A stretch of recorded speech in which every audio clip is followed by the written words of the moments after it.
are in listen-only mode. Hello, everyone. Good morning, good evening. I'm Angela Enriquez from the World Resources Institute, and welcome to today's webinar. It's hosted by the LEDS Global Partnership and the LEDS Transport Working Group. We are very fortunate to have Alvin Mejia, the Transport Program Manager from Clean Air Asia, joining us today to discuss addressing air pollutant and climate relevant emissions in the transport sector. One important note of mention before we begin our presentation: the LEDS Global Partnership does not endorse or recommend specific products or services. Information provided in this webinar is featured on the LEDS Global Partnership website as one of the many best practices resources reviewed and selected by technical experts. Before we begin, I'll quickly go over some of the webinar features. For audio, you have two options. You may either listen through your computer or over the telephone. If you choose to listen through your computer, please select the mic and speakers option in the audio pane. By doing so, we will eliminate the possibility of feedback and echo. If you select the telephone option, a box on the right side will display the telephone number and audio pin you should use to dial in. Panelists, we ask that you mute your audio device while you are not presenting. If you have technical difficulties with the webinar, you may go to the GoToWebinar's help desk for assistance. If you would like to ask a question, we ask that you may use the questions pane where you may type in your question. An audio recording of the presentation will be posted on the LEDS GP Transport Working Group website within a few weeks. So we have an exciting agenda today prepared for you that is focused on mitigating air quality and climate impacts in the transport sector. Before we begin, I will provide a short informative overview of the LEDS Global Partnership Initiative. Following the presentations, we will have a question and answer session, closing remarks, and a survey. The LEDS Global Partnership was founded in 2011 to enhance coordination, information exchange, and cooperation among countries and international programs working to advance low-emission, climate-resilient growth. The LEDS Global Partnership brings together LEDS leaders and practitioners from more than 160 countries and international institutions through innovative peer learning and collaborative forums and networks. The LEDS Global Partnership has three primary goals: strengthen quality, coordinated support, and leadership of climate-resilient, low-emission development strategies by countries in all regions, foster effective implementation of LEDS, spur development of new LEDS by additional national and subnational governments. The LEDS GP delivers support through three regional platforms: the Africa LEDS Leadership, the Asia LEDS Partnership, and the LAC Regional Platform. Each regional platform defines common country priorities that focus on LEDS GP efforts on member-driven high-impact needs. Supporting the regional platforms are technical working groups and affiliated programs, providing technical support for implementation through 4 global work streams: planning, finance, analysis and tools, and sectors. The steering committee provides guidance and strategic direction for LEDS GP, and a global secretariat coordinates LEDS GP implementation, knowledge management, and outreach. The LEDS GP applies an open, collaborative operating approach that allows members to leverage resources and enhance coordination of climate-resilient, low-emission development activities, tools and resources to achieve common objectives. The LEDS-GP is adding value to country-led LEDS activities around the world through peer learning and knowledge sharing, technical collaboration, and strengthening and understanding and LEDS and analysis of LEDS benefits. A team of international experts from EMBARC, the Sustainable Mobility Initiative of the WI Ross Center for Sustainable Cities, NREL, and UNEP, lead activities under this working group. The LEDS Transport Working Group provides technical assistance, tools, and trainings on transport system strategies that support low-emission development. The working group collaborates with members at local and regional level. This webinar is a part of a training series brought to you by the LEDS Transport Working Group in partnership with UNEP and Clean Air Asia. We've already had 2 webinars, first focusing on fuels and emissions, and then we recently had one to discuss the case of Mexico. And we have 2 other webinars following this one. So please keep an eye out for the webinars. So I'd like to introduce you to Alvin Mejia, who is the Transport Program Manager of Clean Air Asia, and he handles the activities relating to sustainable transport, such as low-emission urban development, clean fuels and vehicles, and green freight. So I'll go ahead and hand it over to Alvin. Thank you very much, Angela. Good morning, good evening to everyone in this webinar. We are glad to take part of this capacity building efforts that is being led by the Global LEDS Partnership. My name is Alvin Mejia. I'm the Transport Program Manager for Clean Air Asia, which is a regional non-government organization based here in Manila. We have offices in Beijing and in Delhi, and we are an organization that's working towards more livable cities, particularly in the Asian region. I'll be talking about a very interesting topic relating the nexus between mitigating the air pollutant and climate emissions from the transportation sector. Due to the limited time that we have, I'll be focusing more on road and urban transportation, as these are specifically most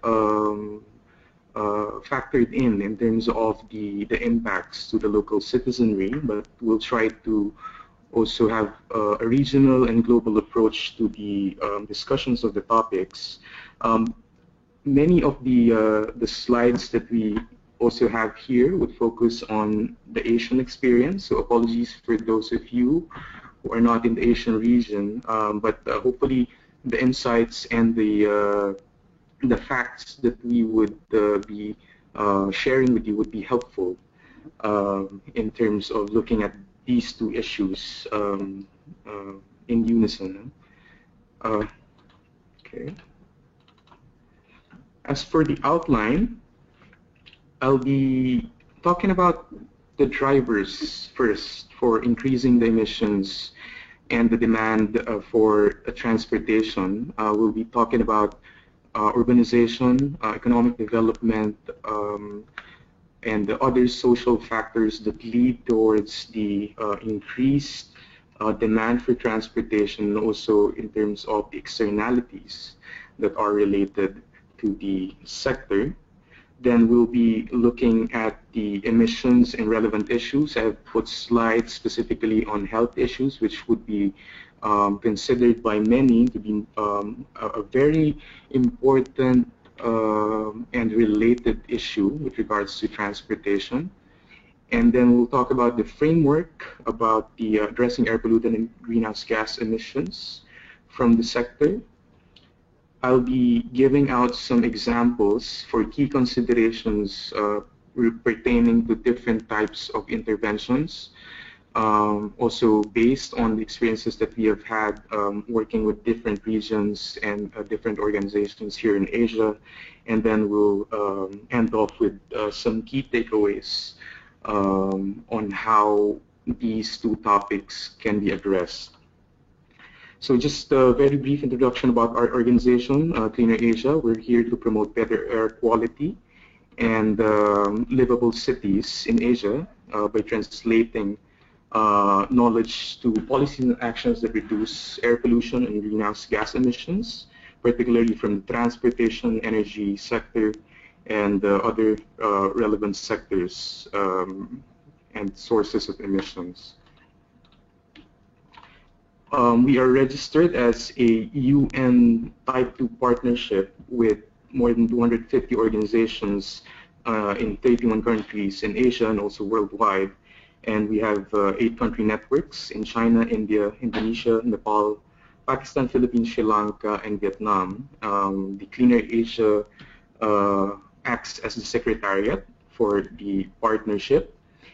We are headquartered here in Manila, but we have offices also in India and China. And we have been established as a premier air quality network for Asia back in 2007. So we have been an independent non-profit organization since 2007. You'll see here the Cleaner Asia programs. We have actually 3 programs that are focused on transportation, the low emissions urban development, wherein we discuss and work on topics related to transportation emissions, transportation data, and modes such as non-motorized transport. We have a specific program on clean fuels and vehicles that focuses on advancing vehicle and fuel quality standards in the region, and green freight and logistics, wherein we are working towards the improvement of the emissions profile of the movement of goods in the Asian region. So why do we need to talk about this subject, transportation, air pollution, and greenhouse gas emissions? We all know that transportation is a vital component for development in terms of service provision, moving people and goods, and it has been implicated as one of the major sectors in terms of global energy consumption, and it results in significant global and local environmental impacts. Talking about the greenhouse gas emissions, which are relevant to the climate issue, and the air pollutant emissions, which would be relevant to local issues as well, such as health impacts.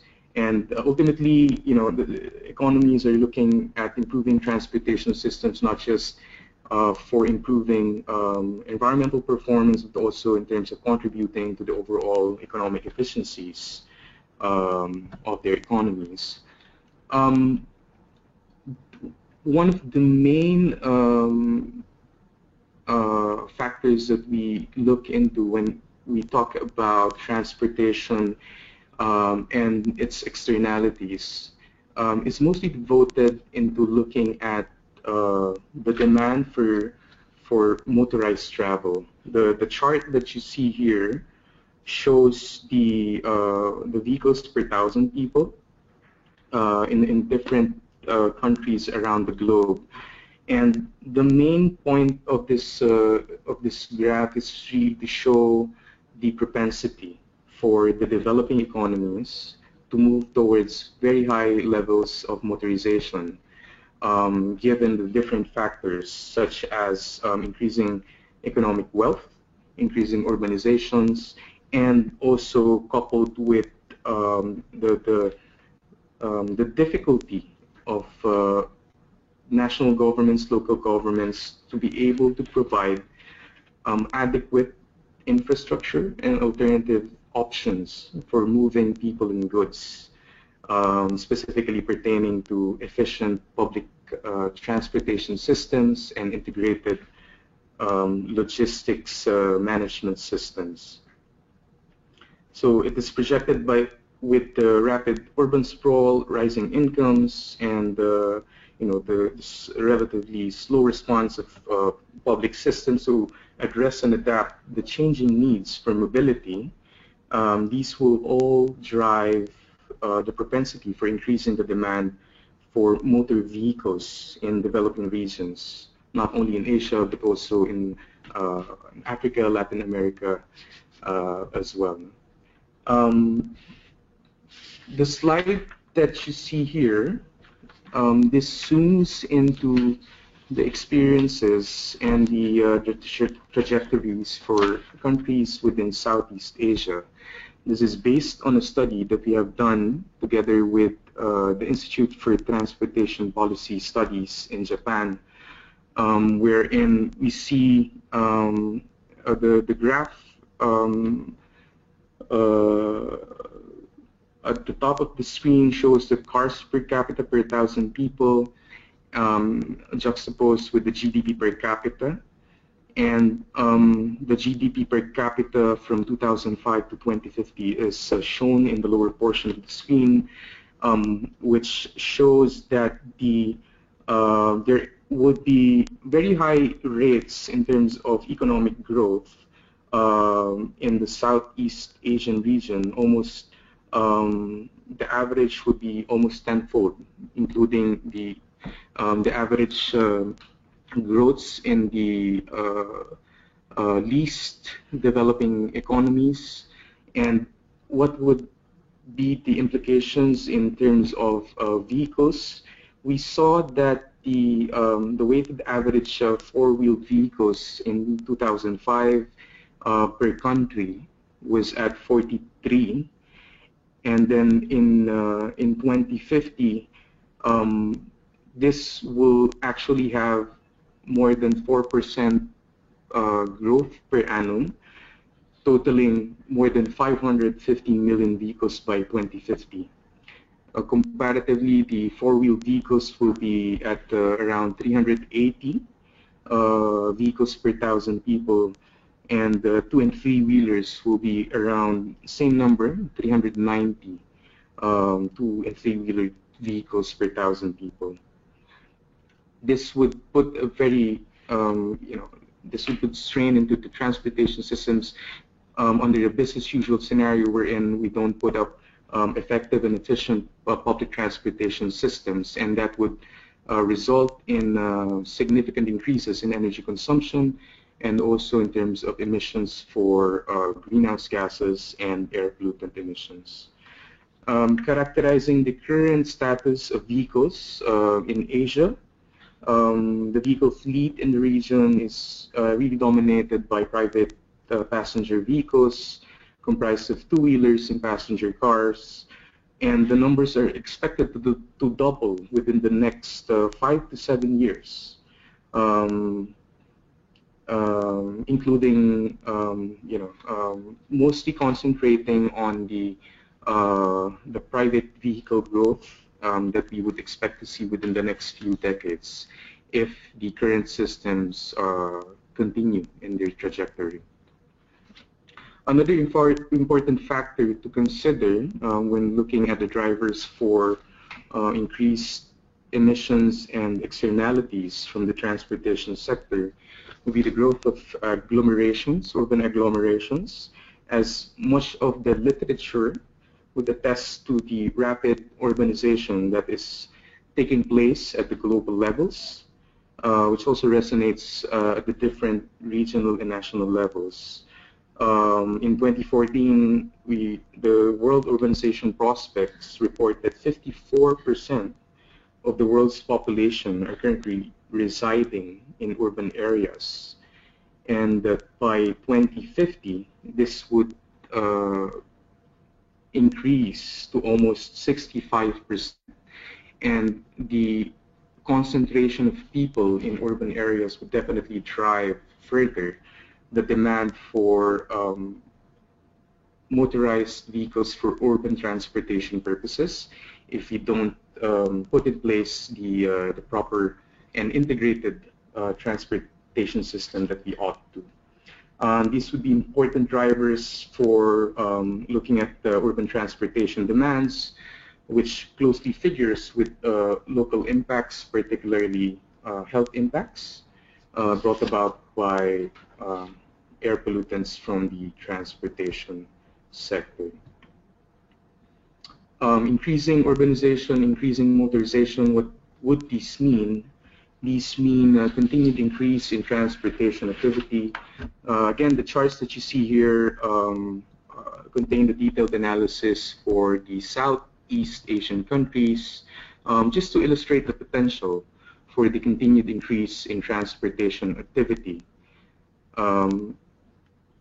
So more than fourfold increase from 2005 to 2050 for private transportation activity we have seen, and also a very robust activity levels for freight as developing countries move towards further economic development, the need for increasing demand to move goods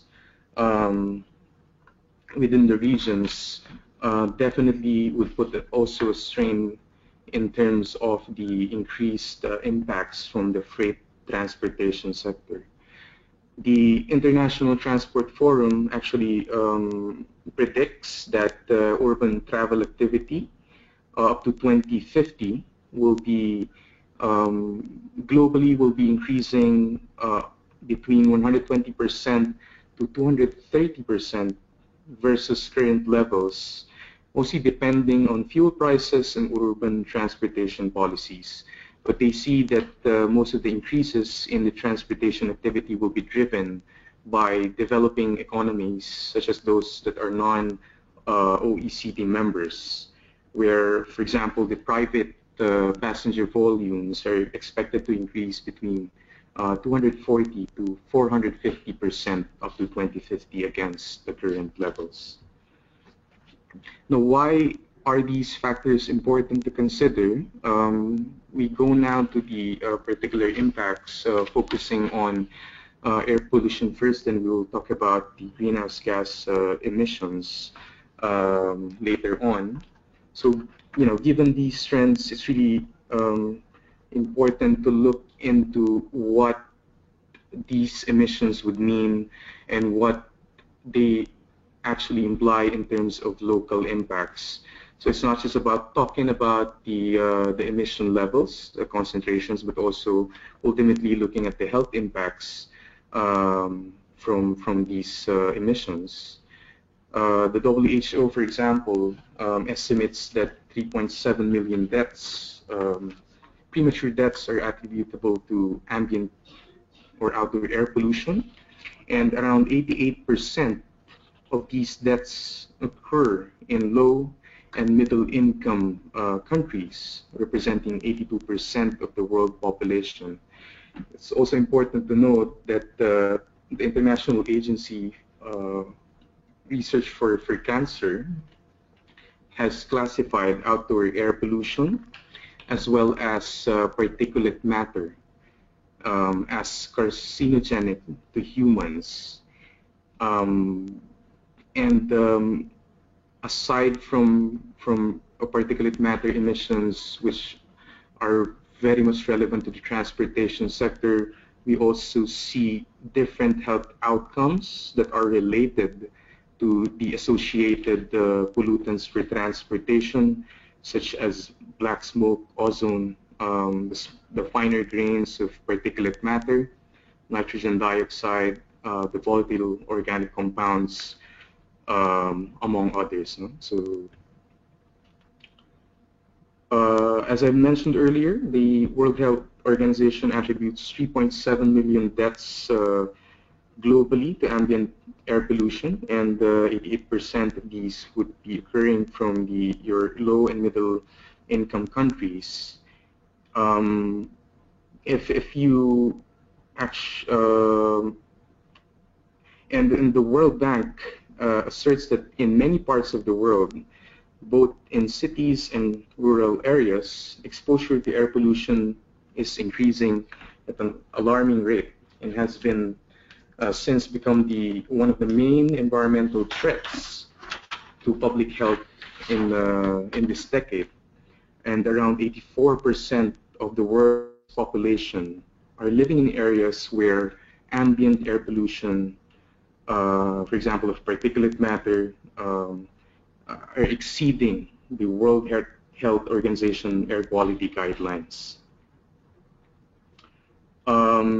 This is just an air quality snapshot of the data that we have for Asia, wherein we see that less than 1% actually of the total sampled cities, more than 200 cities, are actually attaining the WHO guideline for PM10, and most of the developing cities, which are also the ones that, including the bigger megacities, are having concentration levels that are far more than the guideline, and even above the interim target of even around 70 micrograms per cubic meter.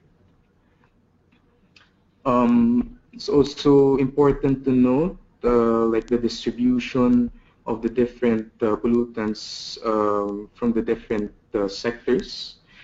This chart right here provides a snapshot of the PM2.5 contribution estimates based on a recent study. Particulate matter 2.5 refers to the tiny particles of droplets in the air, which are 2.5 microns or less in width. Then these particulates are the ones that are implicated that goes directly to the respiratory system and would have significant impacts in terms of the health of the citizenry. So in a recent study of more than 400 source apportionment studies, the contribution of the transportation sector to PM2.5 has been around a fourth in many of the cities globally, ranging from around 36% in Southeast Asia. In Europe, it's about Southwest Europe, it's about 35%, and Latin America around 30%. And we see here generally the significance of the transportation sector and why it is important in terms of targeting key sectors when we look at air pollution in our cities. Another important factor to consider, at least in our experience here in Asia, would be the shares of diesel in our transportation vehicles, as these are also implicated in terms of the emissions for significant significant emissions such as particulate matter. The International Agency for Research for Cancer has actually classified diesel engine exhaust as carcinogenic, and as you can see here, significant proportions of the transportation vehicles within the sample in the Asian countries are running primarily on diesel, particularly when we look at the freight sector, the on-road freight vehicles. Most of the trucks are running on diesel, and this would be particularly important for countries which do not have strict vehicle emission standards and vehicle inspection and maintenance systems.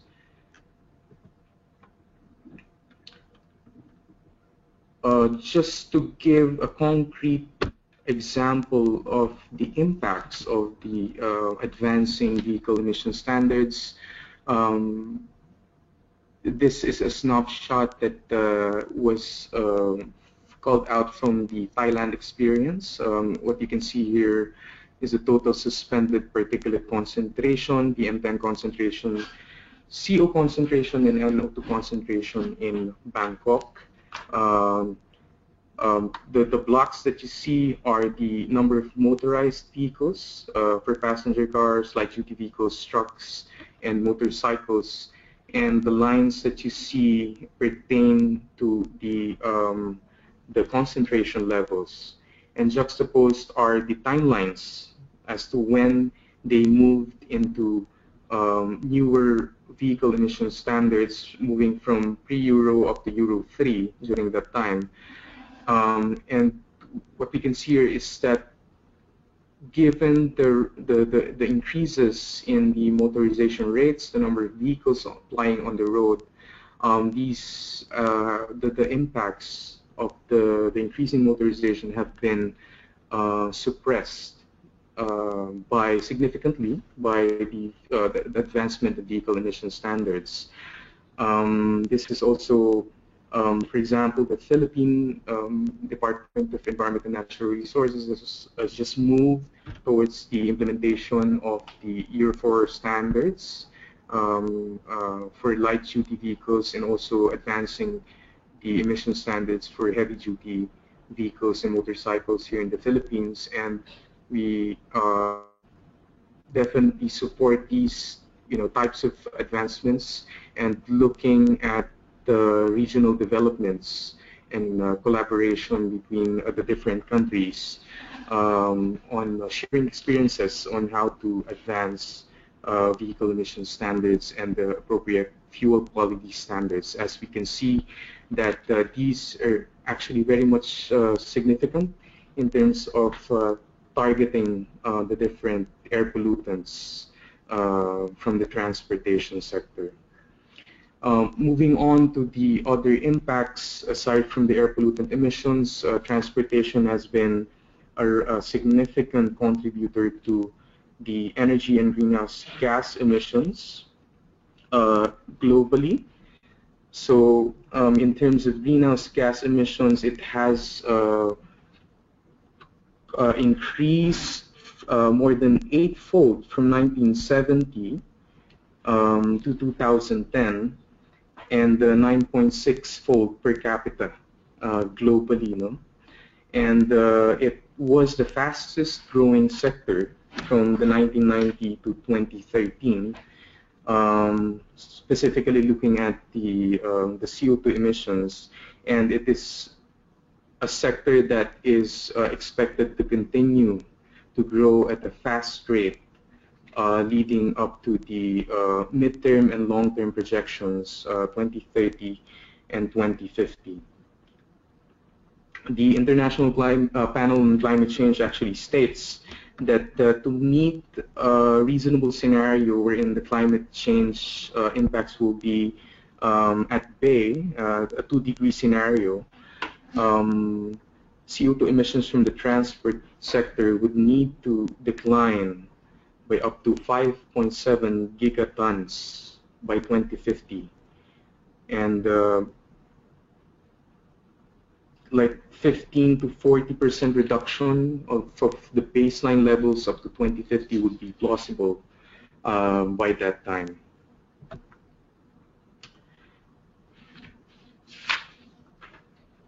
Globally, there is a recognition that synergies between climate-related and air pollution emissions abatement from the transportation sector can be addressed in a systematic way.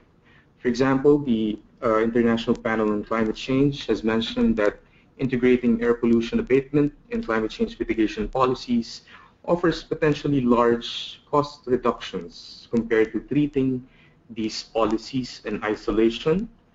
The synergies have also been recognized by intergovernmental processes, such as the Environmentally Sustainable Transport Forum that is being facilitated by the United Nations Center for Regional Development, and other coalitions such as the Climate and Clean Air Coalition is also looking at synergistic ways of addressing climate and air pollution climate and local impacts from the transport sector through targeting specific pollutants such as black carbon which is a short-lived climate pollutant, which also has implications on the health of the citizenry, as it is also part of the soot or particulate matter. Again, transportation is one of the relevant emission sources for these types of pollutants, particularly your diesel engines. Just to illustrate the correlation between addressing the greenhouse gases and air pollution emissions from the transportation sector, Cleaner Asia, our colleague Sudhir Gota has done an analysis of Indian cities in terms of the emissions between greenhouse gases and particulate matter for the different cities. And what you see here is a linear correlation that is connected to the density of the cities. The smaller the more compact the city, the lesser the propensity for having per capita emissions, both for CO2 emissions and particulate matter emissions. One of the key messages of this slide is that in terms of long-term planning, that's one of the key strategies that can change the trajectories that we look at our cities, and also in terms of addressing the long-term impacts in terms of emissions.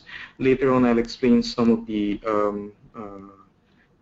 synergies and some of the trends in terms of what types of policies are being prioritized right now. But keep in mind that transformational policies normally would be the ones that are very hard to put in place, particularly in terms of looking at the general transport systems and seeing the integration between, for example, passenger and freight transport systems and how these play out in the long term.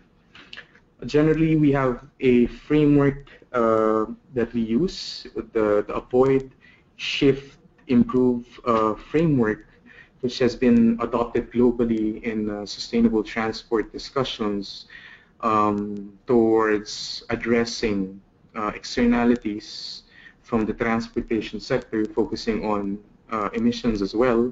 So the Avoid strategies, it's really about reducing the demand for motorized travel, reducing the demand for the actual need to travel. Shifting would address what we call the structure of the transportation system. It's really about shifting the transportation demand into modes that are more environmentally friendly, more energy efficient per unit of transport activity that is performed. So we are talking about here things like integrated public transport systems, for example. And then we have the last one, that's improve, talking about improvements in terms of addressing the energy intensity. If there were improvements in terms of fuel efficiencies and in terms of factor of emissions. So things also in terms of shifting fuels towards more environmentally friendly ones, less carbon intensive ones are also included in this cluster.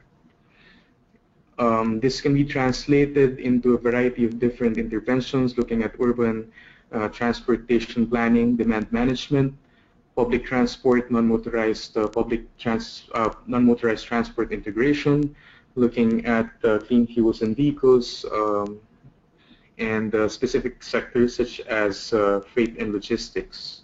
There are so many different tools and interventions that can be utilized by the different governments, including planning, regulatory instruments, economic instruments, information instruments, technological instruments as well.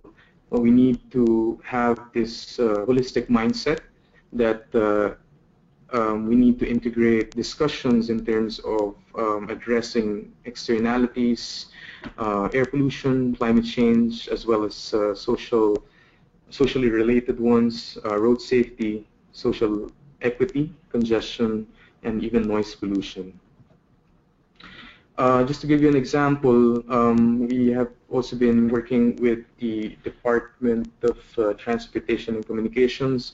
We've recently done an analysis of the cost benefit of different technology options for our jeepney. If you're not familiar with the jeepney, it's basically the national transportation icon of the Philippines, mostly locally assembled. Most of them have been running on very old diesel engines.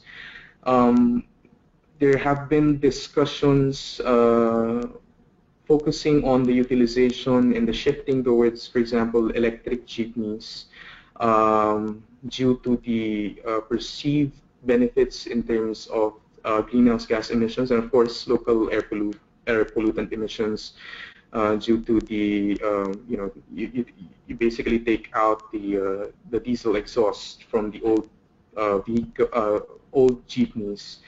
But from our analysis, we really need to take into consideration the grid, the electricity grid, and the sources of the power that goes into the electricity grid, since based on the current plans of the government to push or to increase the shares of coal in the grid, actually the greenhouse gas benefits are negated for the electric jeepneys.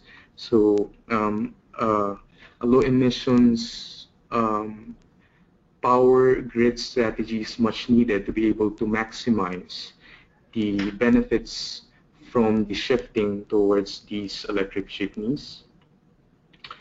Another example that we would like to talk about would be big infrastructure projects such as metro systems, which would be good in terms of potentially shifting massive transportation demand from private motorized modes, which would lead to freed up road space, and also would lead to reduced use of private motorized vehicles, therefore leading towards lower actual emissions. But one of the key things that need to be taken into consideration when looking at greenhouse gases also is the construction emissions from these big infrastructure projects. A study that we have collaborated with together with ADB a few years back revealed that the construction emissions from these types of transportation projects, particularly the emissions for CO2, was very significant, leading up to around 20% of the total project-related CO2 emissions for these metro rail projects.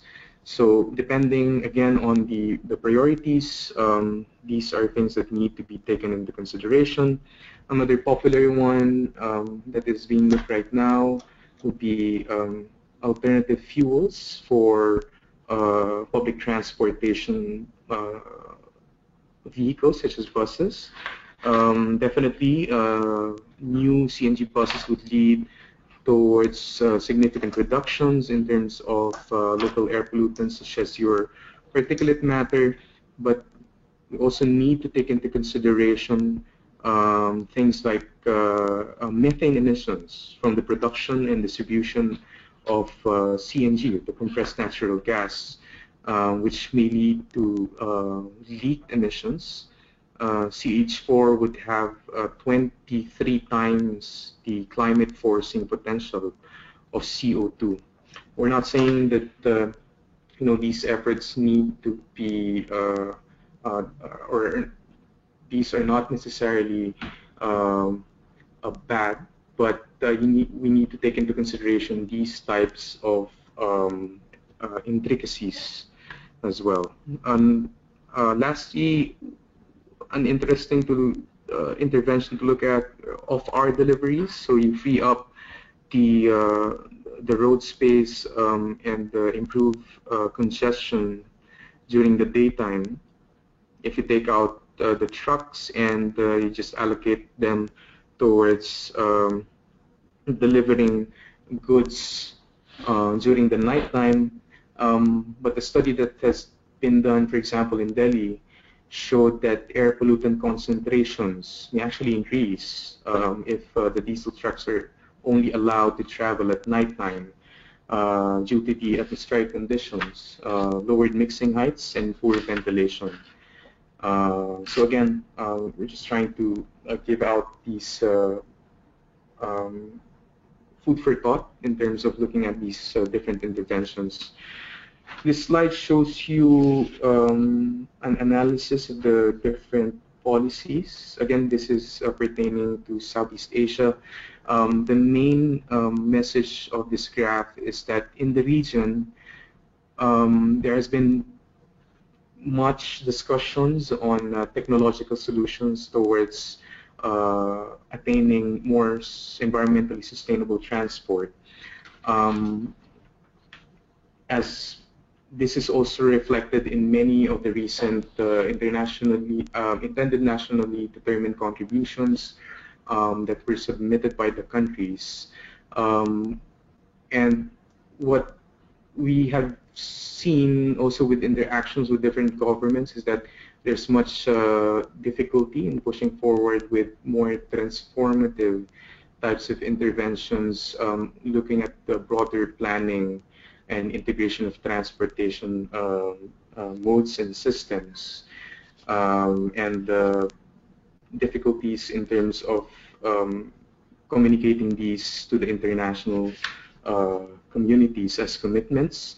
But we would like to stress like the transformative efforts to attaining more significant reductions both in air pollution and greenhouse gas emissions can be reached from these types of shift and avoid interventions.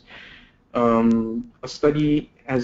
recent study also shows the potential for a high shift scenario, postulating what if there is a global trend towards moving towards more public transport in majority of the urban areas, and the result of the study is really a significant amount of savings totaling up to 100 trillion from 2010 to 2050 can be realized, taking into consideration the health impacts and also the savings from the infrastructure, for example, from your construction of infrastructure to accommodate additional vehicles on the road. Key considerations and takeaways. We saw that transportation is and will continue to be a key sector in terms of air pollution and climate issues at different levels, but we talked about more on the urban level implications, given the trends in terms of economic growth, urbanization, particularly in developing countries. Demand for transportation will continue to increase, and also the externalities that are associated with these. It's always a challenge in terms of policies, particularly for developing countries, as we need to look at providing the adequate services first, and then we look at considerations for environment more often than not as an auxiliary type of benefit from the different transportation interventions. Definitely a change in paradigm in terms of intervention assessment is needed to capture broader impacts.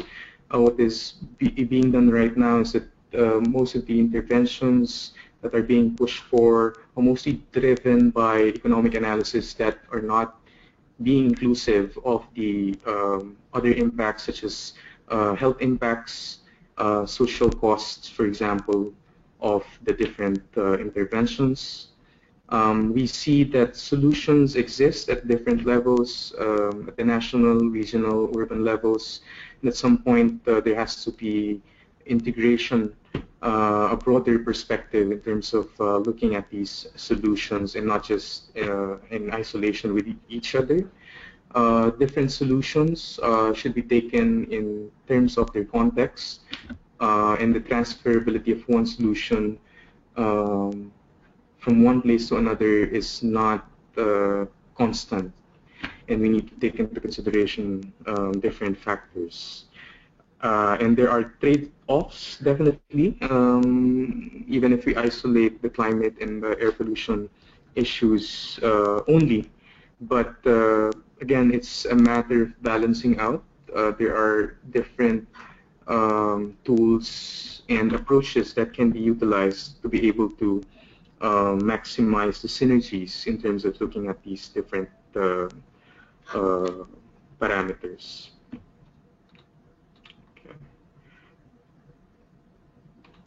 Okay, lastly, I would just like to invite you to visit our website as well, cleanerasia.org. You can see there are a lot of different tools that you can actually download.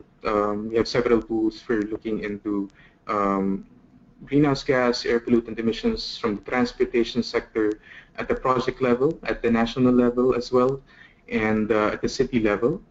And lastly, I would also like to invite those of you who would be interested in joining us in our flagship event this coming August 29 to September 2, the Better Air Quality Workshop, which will be held in Busan, South Korea. You can check out the details at beqconference.org. So thank you very much for your patience, and yeah, I look forward to your questions as well.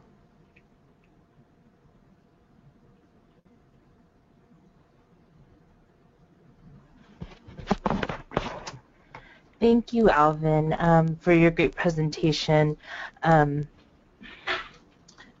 Especially, it was important that you mentioned that action to mitigate emissions from transport is urgent to address, health issues from poor air quality, and also how it could simultaneously address climate change issues, which could be recognized at the international level, especially with the adoption of the Paris Agreement.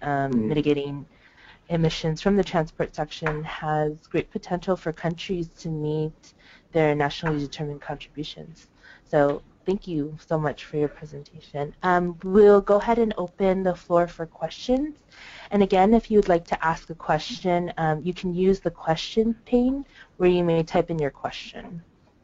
So we do have a question here. It says, what do you suggest as a process for evaluating different options or solutions in order to maximize benefits? Thank you very much, Angela, for the question. What we propose right now, what we see from the processes, at least in the region that we work in, is that there's a real need to revisit the way the transportation projects investments are being prioritized.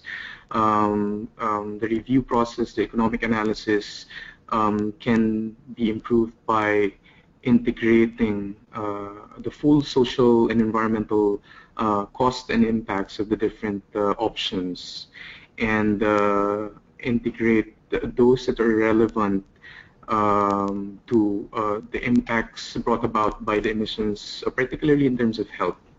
And if we can also have integrated in the system ways to monetize the costs of that are related to the climate relevant emissions that are brought about by these different types of projects. Okay, thank you. The next question I have is, do you suggest any hierarchy in the avoid, shift, and improve set of solutions? Okay, thanks again for the question, Angela. we wouldn't say that we recommend a hierarchy. It's just that we suggest that the different solutions and clusters, this avoid, shift, improve set of solutions be taken in an integrated manner. What we have seen is that there has been a lot of focus in terms of looking at technological solutions, which are also needed, but there is also a lack of integration in terms of looking at the broader perspective, looking at more integrated planning, and integration, for example, in terms of the passenger and freight transport systems, integration of the different modes, and integrating the needs, looking at the travel patterns, for example, of people, into the whole process of looking at different interventions in transportation.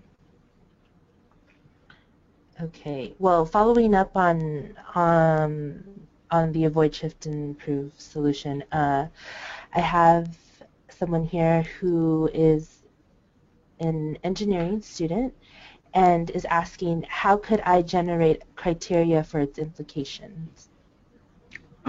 Sorry, Angela, can you repeat that question? Basically, the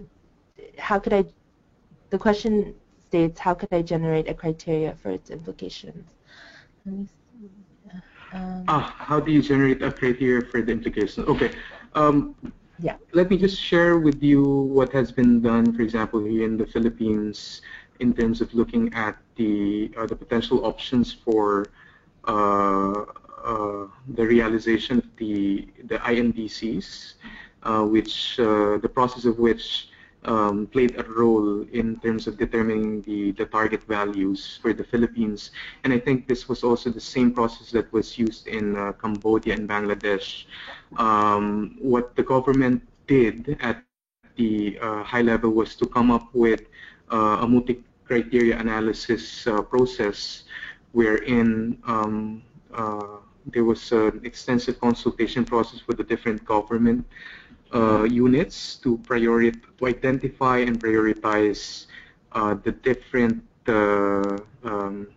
aspects, looking at the environmental implications, looking at the social priorities as well, identifying these and having a process for weighting these different criteria. And then the modeling of the impacts of the different options also included parameters that directly relate to these priorities. So at the end of the day, they were able to come up at least with a rough idea of how these different interventions will impact the different set of parameters, looking at the environment, including greenhouse gas emissions, air pollutant emissions, looking at health, looking at road safety, and the other social factors as well. Great, thank you. And then we have another question from the audience that is asking, what is the best approach when designing a transport program for improving air quality in urban areas? The best approach, well, at least sharing just with you the approach that we have been using in our work with national governments and also cities and companies as well. Definitely, you would need to establish a good sense of your baseline. Talking about looking at specific sources, modes, for example, and looking at the factors that impact the trajectories for this mode. So if we're looking at the private motorized travel, what are the factors that would play a critical role in setting the trajectory forward? And then you need to look into the viable options, looking at the political implications, economic, social implication, technological viability, and environmental impacts, and then running through the process of assessing the impacts of these interventions against these criteria. Uh, uh, and then, yeah, so definitely looking at the different interventions from a more holistic way is the one that we do recommend for any, any generic type of transportation program that aims to improve not just environmental performance, but move towards sustainability in general. Great, thank you. Okay. So we have a couple of questions. The next one I have is, what are your thoughts on financial quantification of sustainable development benefits, social, environmental, for example, the financial benefits of improved urban health, and then in order to increase government and private sector buy-in? Yes, as mentioned earlier, we here at TNU Asia have been trying to move towards integrating these factors in the work that we do with the governments. It's definitely a challenge. For example, having appropriate values for monetization, for example, of travel time savings, monetization of the health benefits. But on a general level, we do need to have some sort of indication of how these different interventions would impact these dimensions. And we can share with you guys a co-benefits manual that we have helped develop together with the Institute for Global Environmental Strategies, which would contain information on how these types of data can be included in such analysis. Okay, great, thanks. So the next question is, do you consider that switching to CNG in large light-duty vehicle fleets can generate GHG emission reductions? Yes, but again, the main consideration there would be ensuring that the leakages from the distribution and production of the CNG, that the leakages in terms of the methane emissions would be mitigated. Because unless this is, how do you say this, properly addressed, there might be a propensity to have these the substantial leakages which would negate the benefits that you get from reducing diesel-related CO2 combustion emissions.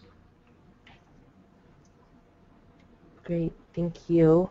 Okay, so we actually have a follow-up question from Conan, who had initially asked about the best approaches for designing programs for improving air quality in urban areas. Mm-hmm. So the follow-up question is, what modeling tools do you suggest?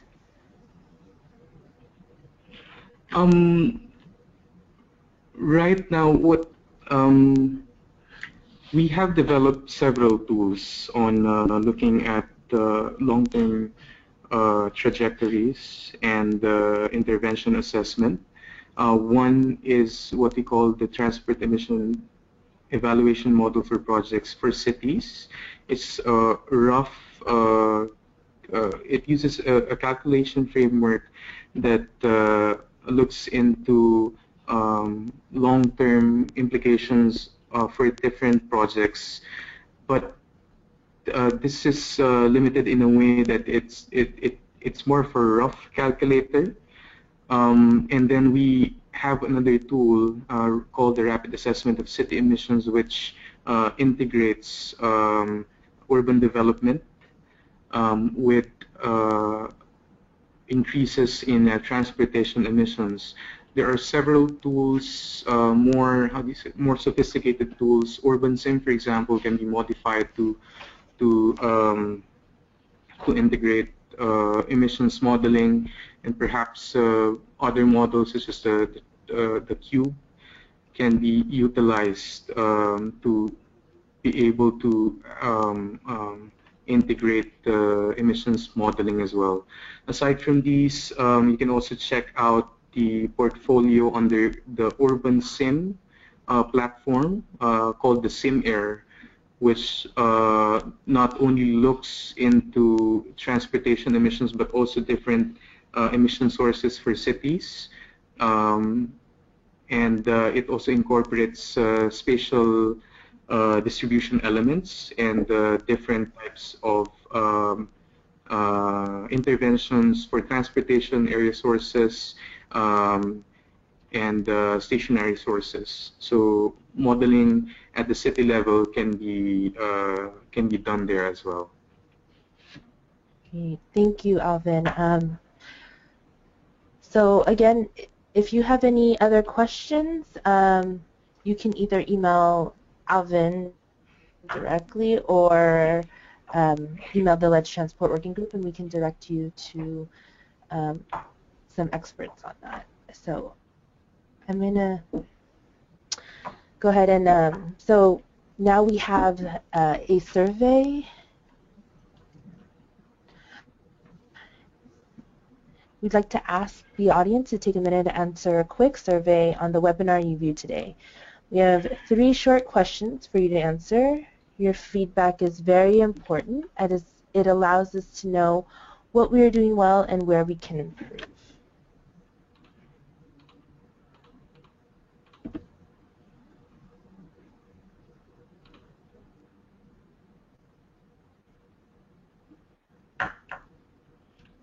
So the first question is, was the webinar's presenters were effective?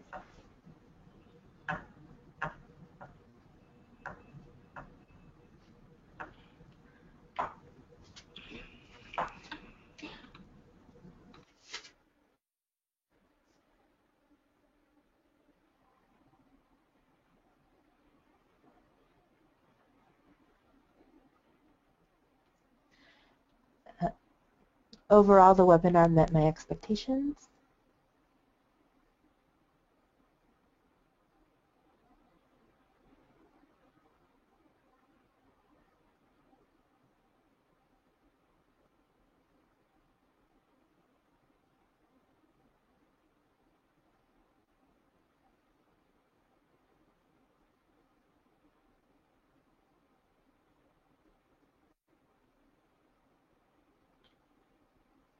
And the webinar content provided me with useful information and insight.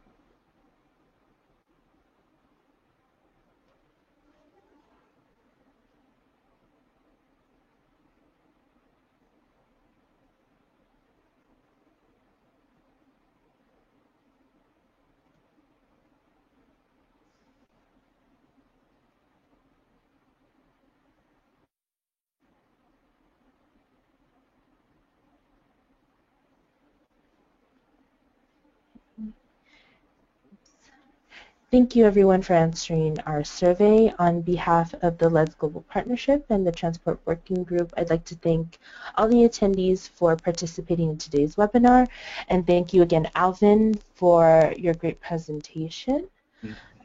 We've had a terrific audience, and we'd like to thank everyone for their time.